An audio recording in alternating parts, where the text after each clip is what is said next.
Our journey, a lot of our restoration efforts, direct seeding was always sort of, promised so much in the sense that, you could deliver biodiversity, etc., in your one pass and job done, cheaper than planting seedlings, etc. But in a commercial sense, it was always really risky.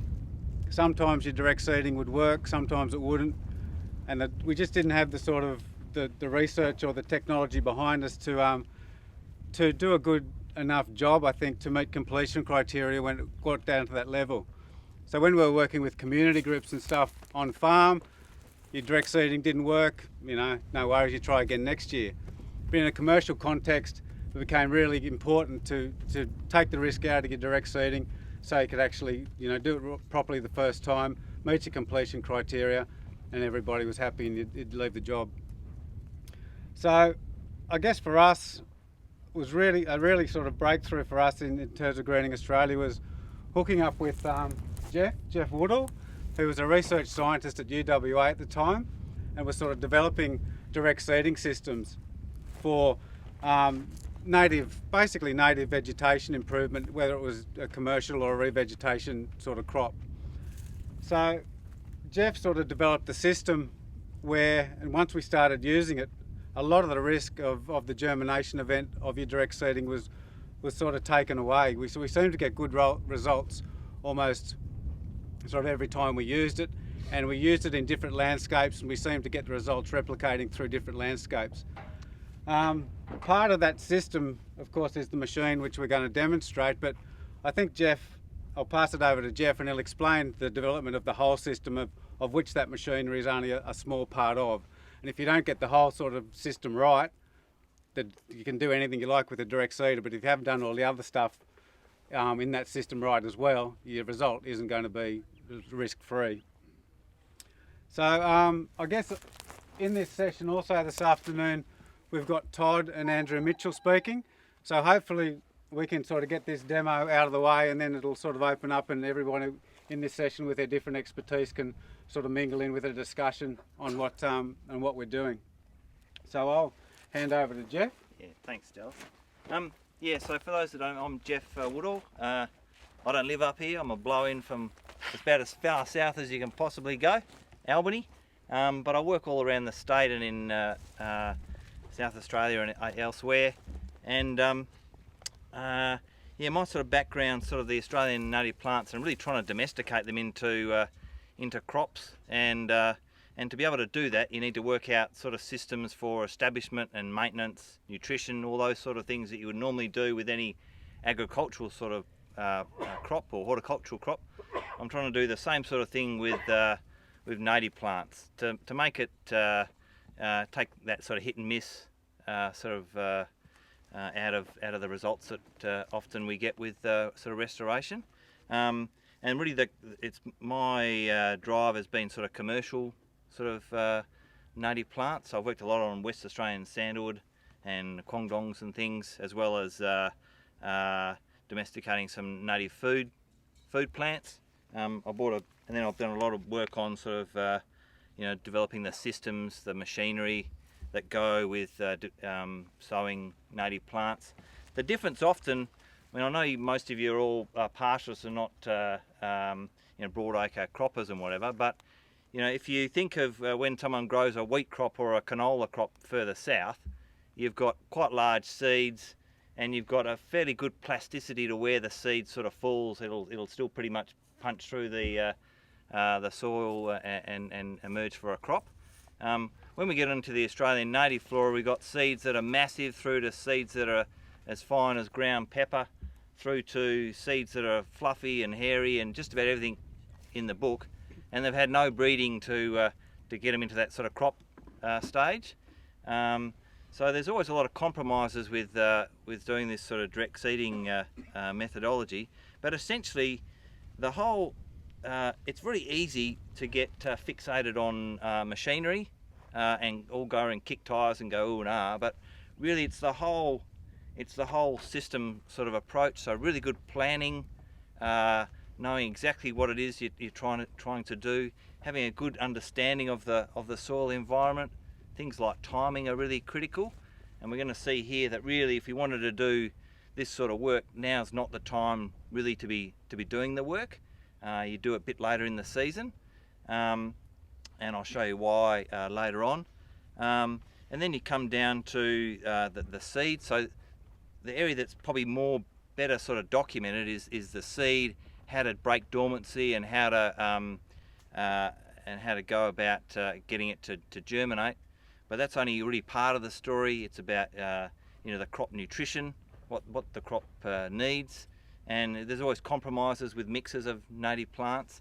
And then how do you look after it once you've got it to come up? So all of those things are really critical, not just the seeder that we've got here.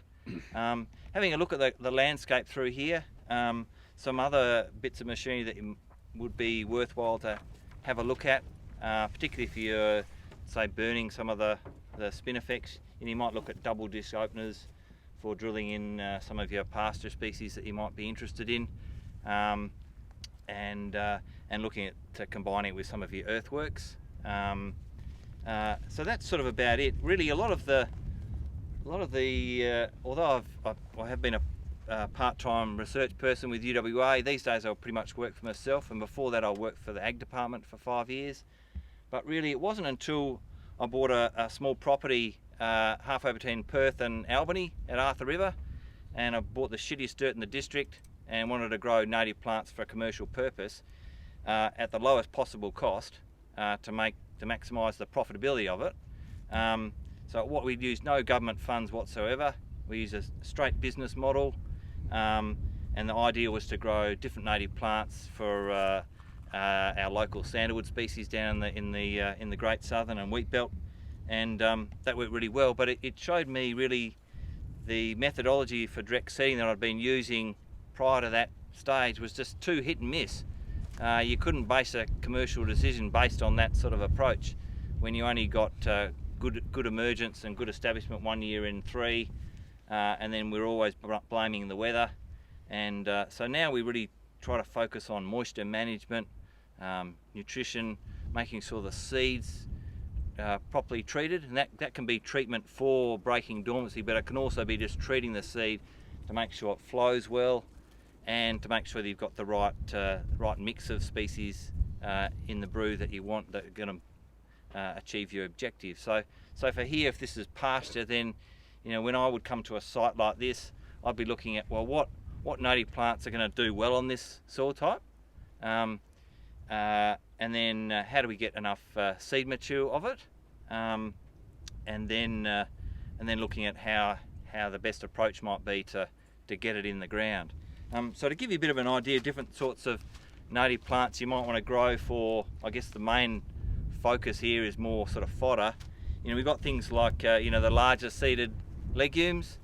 So if anyone's not familiar with those, they're pretty similar to sort of a large canola size through to a small pea size. Then we've got all the salt bushes, and they're highly variable in terms of the way their sort of morphology and the way they germinate. Then we go through to there's a different saltbush species, so much larger seed. Then we get into the grasses, and often people go, oh, we can't sow grasses, the awns are too big, or whatever it might be, it just blocks up machinery. But they can be effectively treated without too much trouble. The same with all the blue bushes, if you're familiar with anyone familiar with sort of blue bushes? Yep, very fluffy sort of wings on them. And again, they tend to separate out when you try and sow them through any sort of machine, but just simply knocking the wings off them makes them smaller and easier to sow. And then we come into some of the other grasses like the Eragrostis, and I'll pass this around, and you can see the seed, the little brown seeds down the bottom of this bag. So once we've got our seed all ready to go, we know what sort of brew we want to put out into the landscape. Hopefully it's well matched to the soil type, which probably isn't quite as diverse up here as it is further south, when you go 5 meters and your soil type changes 3 times, but you still got some variation in soil type and landscape position. So it's no good going to hear a seminar on some work on cullum species as a new fodder crop, and then realising that this cullum won't grow on this sort of soil. So, you know, make sure that your objectives are somewhat realistic. And the thing that I think you probably could play a big role in around here is that, you know, a lot of the native seed at the moment is all sold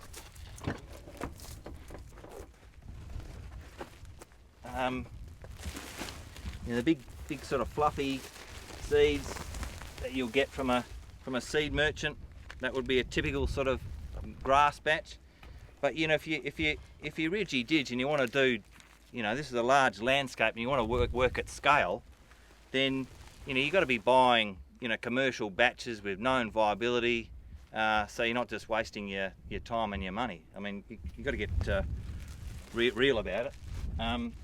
And sort of that's what I've been sort of trying to do, is to get those systems together. So the machine's taken about 15 years to get to this sort of stage. And again, it may or may not be useful in this landscape, but I think looking at past works in this part of the landscape, I'm pretty confident that you know, some fairly minor development should give you some really good results, I think. And particularly with all the legislation maybe changing in terms of what you can do on pastoral lease, if you can do some more intensive work and with some of the native plants, then I think you're in the box seat if you can roll out systems that are efficient and productive and make $1 at the end of the day. So that's been the premise of all of my work. For those that are in the sort of the mining game, I guess that my aim for you would probably be, you know, cutting down on the amount of material that you need to do the job, and making it more reliable, so that you're not always blaming the weather for the bad result like we often do further south. You know, it's always too hot, too cold, didn't rain, or you know, we've always got some sort of excuse. But you've got to get better at managing those risk elements. Really, up until about 2003, I was trying to roll out native plant systems, as I described before, and essentially we're using sort of old tree planter machines that you get that are used in sort of southern Australia a lot. I also tried you know, large agricultural air seeder equipment, and the sort of the tree planter that's common in southern Australia. We use those, and essentially we did a fairly similar sort of profile to the grader profile, but a V sort of a scalp, and then some sort of ripping, and then we did have cog driven seed boxes, and we'd make up the brew, put it in there, and then sprinkle it out and hope for the best. And that's sort of how we did things for, well, I started doing it in sort of the 90s and then to about 2003. Then, as I said, I bought my own place, and the limitations of that were really very clear. And then I partnered with Greening Australia to modify some of their machines and trial different bits of gear on some of Greening Australia's equipment that they had further south. And then we came up with a much smaller sort of V scalp, which is this front part of the machine. And then some sort of heavy duty or light duty spring tines to give some sort of ripping to the soil. And then behind that we've got some tillage discs, and they're not mounding discs, they're just hopefully give the soil a bit of tilth, particularly for the small seeded things that really like good tilth. If you compare, say, a carrot grower in southern Australia, he's trying to grow really fine carrot seed, everything, the soil's tilled beautifully, you know, there's not a rock or anything in it. Whereas once you get into agricultural land and pastoral lands, you know, it's the real world and things are rough and there's sticks and rocks and all the rest of it. So the aim of the disc is just to do a bit of add some soil tilth, and then really the bit that took quite a while to develop was the back end of the machine, which is the floating sort of seeder arm, which tends to walk over the ground as the ground sort of undulates on a macro and a micro sort of scale. And essentially, originally we were just drilling it. We tried surface sowing versus drilling the seed in at a particular depth with all the different species. And then it became apparent that really we needed to separate groups of plants and sow them separately for one reason or another. And in general, the bigger seeds go deeper and the smaller seeds go shallower. But there are some really good exceptions to that. I don't know exactly what they all are for the Pilbara flora, but it's not always a good rule of thumb to follow. And then some species we give, and some soil types, we put things like a soil wetting agent if we've got non-wetting soils, and then usually test the nutrition of the site to start with and work out whether we've got enough nutrition to grow the plants that we're trying to grow. A really good example was we were trying to grow some of the melaleucas and eucalypts from further south, and doesn't matter how we went about sowing the eucalypts, we got them up to the cotyledon stage, so they're tiny seeds, put 2 little cotyledons up, and then the first sort of warm day, that would be the end of them. And really, so we didn't have a problem in terms of germinating them or getting them to emerge. The issue was really trying to get them into a robust size seedling before the good conditions came to an end. So I did a bit of work on nutrition for those particular species. So they're all the kind of key components.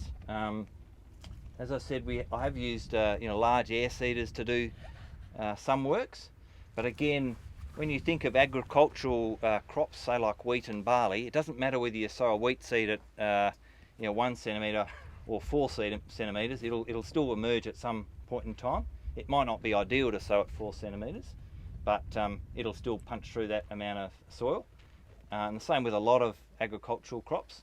So just getting an off-the-shelf air seeder up here and blasting out 1,000 hectares before the day's over will have some sort of limitations. It might suit some species, so it might suit, say, Acacia victorii and maybe 1 or 2 of your grasses, but not, for example, you wouldn't be able to do, say, the Thymida and the Eragrostis, 2 native grasses here, in an air seeder that's set up for say, just the Thymida. So those sort of machinery have some good applications up here because you've got such big scale that you might want to work on, but they have limitations as well. So just be aware of the limitations as well as the sort of the hard sell kind of thing.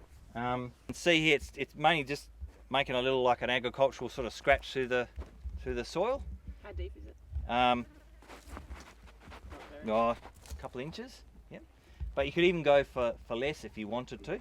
So further south, I've been doing pretty much just letting the no ripping at all, using the knife point on the ripper only just to cut through bunches of other material you might have. So it's not actually a ripping operation, and just direct drilling the seed right in. But you've got to have, all those sort of things that I've mentioned before: good timing, good moisture management, good weed control, and all those sort of things. So that's one option you have, and you have that with a lot of different machines that you could use up here. Not just that sort of machine, but this will be more of what your standard air seeder, old combine, that sort of thing could achieve up here. But again, be aware of those limitations with off-the-shelf sort of agricultural gear if you want to grow some of these local plants that you've got up here. And it might be quite simple. They might just need a little bit of tinkering around to get them to place the seed nicely, and then you're home and hose. Particularly if you've only got a mix of, say, 3 or 4 native grasses you really want to roll out at scale. If we move over to here, you can see what I mean. We've tried to peel off the first couple of centimetres of soil, and that's given us the spoil on the edge. Then we've had the heavy duty knife point ripping down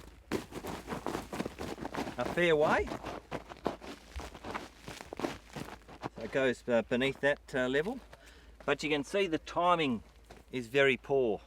It's come up far too blocky for what I'd like.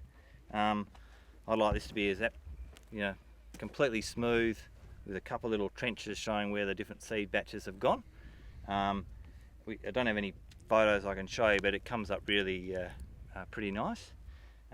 Your other option is to to do the ripping and then run over it with a tractor or something and break up all the clods and then come back and sow it if you had to sow into sort of cloddy dirt like this. And again, so this is just showing you, then the discs have peeled the sides in, and then the rollers have just rolled over it. But you see here, precision sowing would almost be completely pointless here. So you can fall down, way down there. So, particularly at the moment where all these sort of seeds are really expensive, having it fall down beneath the cracks in the first rainfall event, you're just throwing good money away. So I wouldn't use this sort of approach on this sort of soil.